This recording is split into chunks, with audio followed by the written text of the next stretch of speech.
Le Seigneur Jésus-Christ est le Christ de Dieu, comme il est le Fils de Dieu. Lors de la conception de Jésus, l'ange Gabriel déclara « Le Saint-Esprit viendra sur toi et la puissance du Très-Haut te couvrira de son ombre. C'est pourquoi le saint enfant qui naîtra de toi sera appelé le Fils de Dieu. » Luc 1, 35.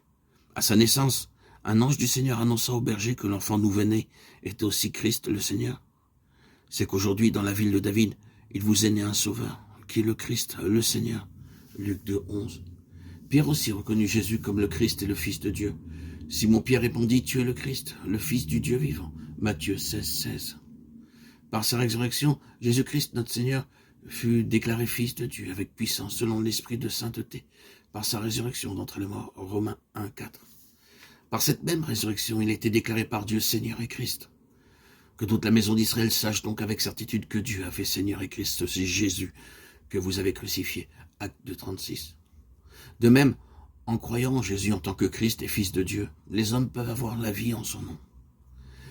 Mais ces choses ont été écrites afin que vous croyiez que Jésus est le Christ, le Fils de Dieu, et qu'en croyant, vous ayez la vie en son nom. Jean 20, 31. Sa place dans la déité, ce qu'il est lui-même font qu'il est le Fils de Dieu.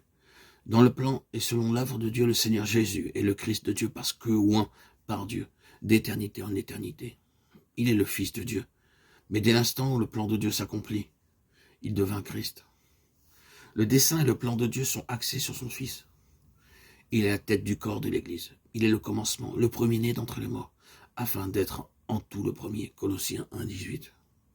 Mais Christ est tout et en tous. Colossiens 3, 11.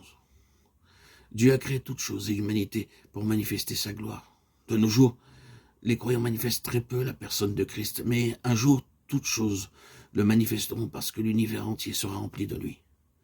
Par la création, Dieu désirait une manifestation de Christ. Il voulait que l'homme soit rendu semblable à son Fils, en possédant sa vie et sa gloire, afin que son Fils unique, bien-aimé, soit le premier-né parmi beaucoup de ses fils. Dieu a créé et racheté l'homme pour son Fils.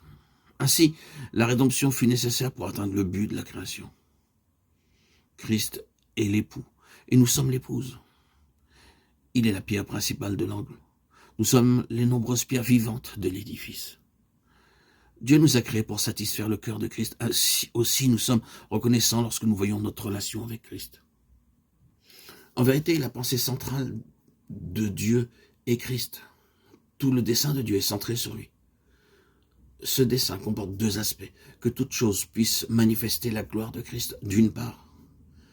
Amener l'homme à la ressemblance de Christ en possédant sa vie et partageant sa gloire, d'autre part.